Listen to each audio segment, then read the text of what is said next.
My family was very, very, very close-knit. And on Sundays, we all got together at my grandmother's house. I'm the only one that didn't graduate, and I moved out on my own. It was kind of rough, but I got a job and I was paying the rent. It was myself, my significant other. 26 years, we were never married, but we have 2 children. We owned a home out in Black Diamond, and a very nice home. We ended up selling that, moving back to Renton, to a duplex. I had a beautiful garden. My kids were part of my garden, good part of my life. I was on a lot of pain meds for a long period of time, and I became a medical drug addict. And one day I just decided not to take the meds anymore, and it sent me into a psychosis state. I mean, my psychosis was so bad that I would eat with my hands, and I remember my son saying, "Mom, why are you eating with your hands? Why are you eating with your hands?" I ended up in Harborview for 2 weeks. The whole experience was very hard because CPS, Child Protective Services, came in. It was terrifying. I became very angry at the doctors, very angry that I was going to lose my child. And, that everything's ongoing and ongoing and ongoing. I became homeless.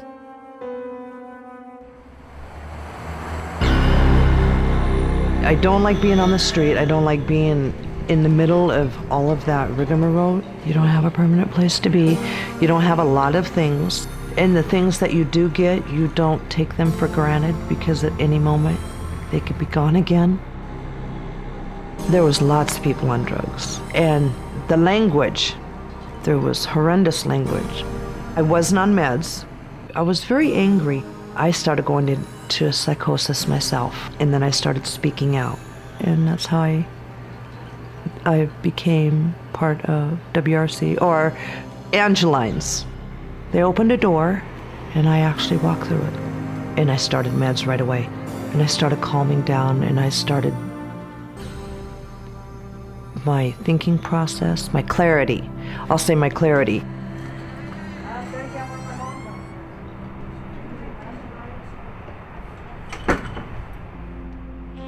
A bed is something fantastic. It really is. When a bed comes open, and your name comes up, it's like, yes. You want some veggies? Oh, I love this dish with the beans. Noah House. It's a fantastic place for homeless women.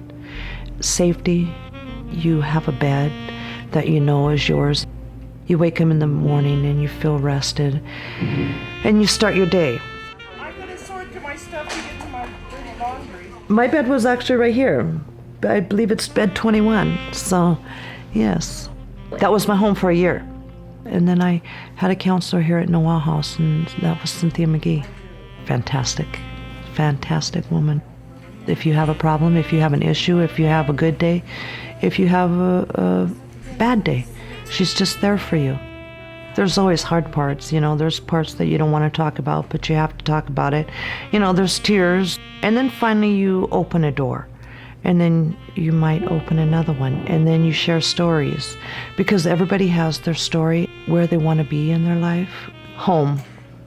Just having a home again. Their family. Their own space.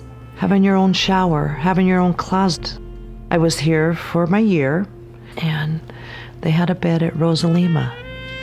And so when that day arrived, Cynthia said, "Are you ready?" And I said, "I'm ready." It was a fantastic day. And when I went to bed that night, I slept so hard. And from that day, I just started becoming stronger and stronger.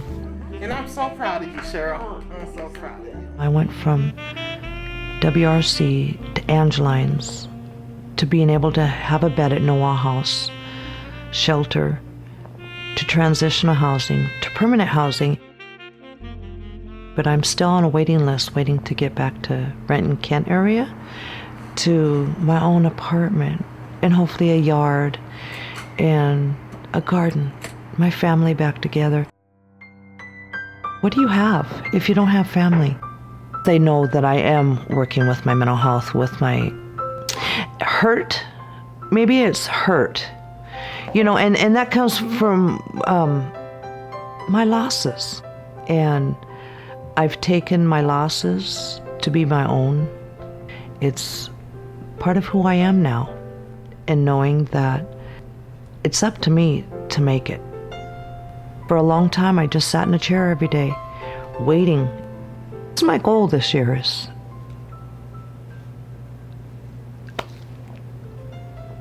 to be able to see my son.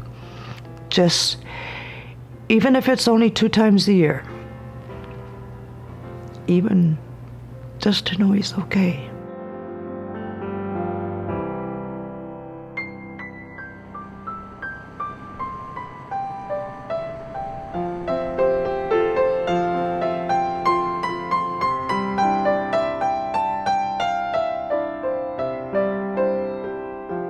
And those doors, you never know when that door's gonna open.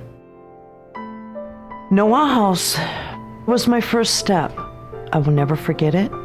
They bring you back to a healing within yourself, a sense of knowing there's always a destination. It's a place for you. I know that now.